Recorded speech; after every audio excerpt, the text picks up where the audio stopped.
কাজে যারা আধিপত্যবাদ হন, যারা পেশি শক্তির প্রয়োগ করেন, তারা নিগৃহীত হন, দেশান্তরিত হন। আমরা যদি বলি 11 মার্চ 1982 সালে সর্বপ্রথম পেশি শক্তির মাধ্যমে ক্যাম্পাসে ছাত্র হত্যার যাত্রা শুরু হয়েছে, আর সেটা সেই হত্যার শিকার হয়েছিল ইসলামী ছাত্র শিবিরের 4 জন জনশক্তি এবং অসংখ্য অগণিত ছাত্র জনতা সেদিন আহত হয়েছে।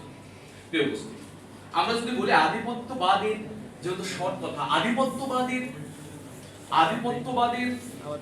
কি কারণে আধিপত্যবাদ হয়, এর 4-5টা কথা আমি খুব শর্ট বলতে চাই। এর ভিতর প্রথম হলো যে আধিপত্যবাদ হয় তখনই, বা পেশি শক্তির প্রয়োগ তখনই হয় যখন যে সকল ছাত্র সংগঠন বা রাজনৈতিক দলগুলা তারা তাদের আদর্শিক চর্চার জায়গাটাকে সুনির্দিষ্টভাবে গ্রহণ করতে ব্যর্থ হয়। অর্থাৎ যাদের আদর্শ সুনির্দিষ্ট নয় এবং সুনির্দিষ্ট আদর্শ না থাকার কারণে তারা তাদের আদর্শ মনে করেন ক্ষমতা, তারা আদর্শ মনে করেন পেশি শক্তি প্রয়োগের মাধ্যমে, এক কথায় যদি বলি মাসেল পাওয়ারকে প্রয়োগ করার মাধ্যমে তারা আধিপত্যবাদ এবং পেশি শক্তির যে প্রয়োগ সেটা করে থাকে। কাজে আমাদের সেই ছাত্র রাজনীতিতে আমরা যদি দেখি তাহলে এটা দেখতে পাই যে আদর্শিক ছাত্র সংগঠন হয়ে গড়ে ওঠা, এই জায়গায় আমাদের চরম একটা ঘাটতি আছে এবং প্রচুর আমরা দেখি যে গ্যাপ। কাজে এই গ্যাপটা কখনই পূরণ হবে যখন আদর্শকে আমরা গ্রহণ করব। দ্বিতীয় হলো যে ক্ষমতার প্রতিযোগিতা।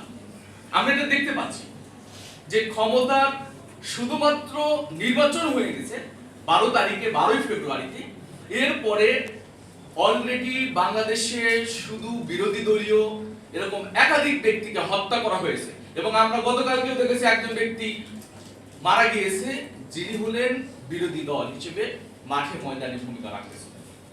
ক্যাম্পাসে একই, বিভিন্ন ক্যাম্পাসে আবার আগের মতোই চরিত্র ফিরে আসা হয়েছে, শুধুমাত্র নিজেদের ক্ষমতায় টিকে থাকার জন্য একটা অসম প্রতিযোগিতা তারা করে যাচ্ছে।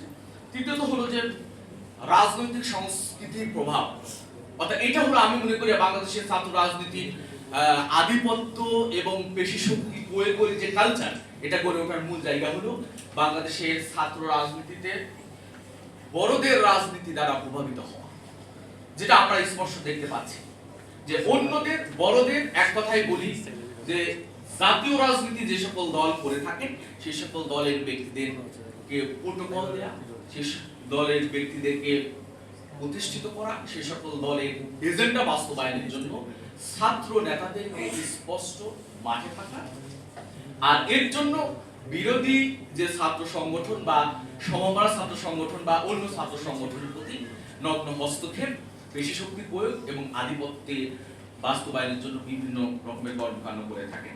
কাজেই আমরা যদি এই যে জাতীয় রাজনীতির যে নগ্ন হস্তক্ষেপ ছাত্র সংগঠনগুলো থেকে যদি আমরা উঠায় নিতে পারি, এই কালচারটা যদি আমরা সবাই বাংলাদেশের রাজনীতিতে যদি আমরা শুরু করতে পারি, তাহলে আমি মনে করি যে এই জায়গায় অবশ্যই পেশি শক্তি এবং আধিপত্যের এই জায়গা থেকে আমরা বের হয়ে আসতে পারবো।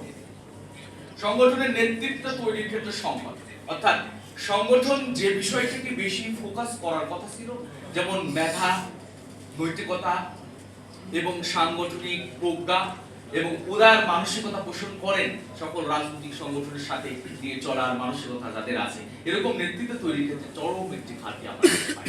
যার কারণে আমরা দেখতে পাচ্ছি যে পেশি শক্তি বা আধিপত্য শক্তির বিস্তার ঘটছে এবং ছাত্র জনতা এখানে বঞ্চিত হচ্ছে। সর্বশেষ শিক্ষার গুণগত মানের অসঙ্গতি, যেখানে এই কথাটা প্রবন্ধ খুব চমৎকার ভাবে এসেছে।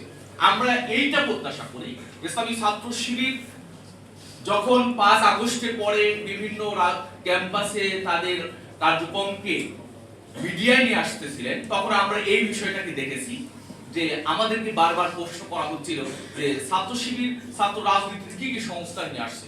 আমাদের বক্তব্য ছিল এরকম যে ছাত্র শিবির ছাত্র রাজনীতির সংস্কার যতটুকু প্রয়োজন, ছাত্র শিবিরকে যদি ওপেন রাজনীতিতে অ্যাক্সেস দেওয়া হয়, অর্থাৎ হাসিনাদের চরিত্র যদি না আসে, তাহলে ছাত্র শিবিরের রাজনীতি চর্চার ক্ষেত্রে কোনো সংস্কার প্রয়োজন না। ছাত্র শিবির যেদিন যাত্রা শুরু করেছে সেদিন ছাত্রদেরকে নিয়ে যে ধরনের কর্মসূচি হওয়া উচিত সেটাকে ধারণ করে এই কর্মসূচি সেট করেছে। কাজেই আমরা এটা বলতে পারি যে শিক্ষার এত বেশি অসঙ্গতি যে ক্লাস না করলেও যুগের পর যুগ আমরা এরকম দেখেছি দৃশ্য যে এক জগন্নাথ ইউনিভার্সিটির একজন দায়িত্বশীলকে দেখেছি একটা সংগঠনে, যে জগন্নাথ ইউনিভার্সিটি হয় নাই, কলেজ ছিল, তখন থেকে সে দায়িত্ব পালন করার পর্যন্ত এখন পর্যন্ত সে দায়িত্বে আছে। তার মানে বুঝতে হবে কি পরিমাণ অসঙ্গতি আমাদের শিক্ষায় এবং ছাত্র রাজনীতির এই অঙ্গনে আছে। কাজে আমাদের এই জায়গায় যদি আমরা ফোকাস দিতে পারি যে আমাদের শিক্ষা সংস্কার আরো বেশি দরকার, তাহলে অবশ্যই এইটা আমরা বলতে পারবো যে পেশি শক্তি এবং আধিপত্যের অবশ্যই আধিপত্য থেকে আমরা মুক্ত হতে পারবো।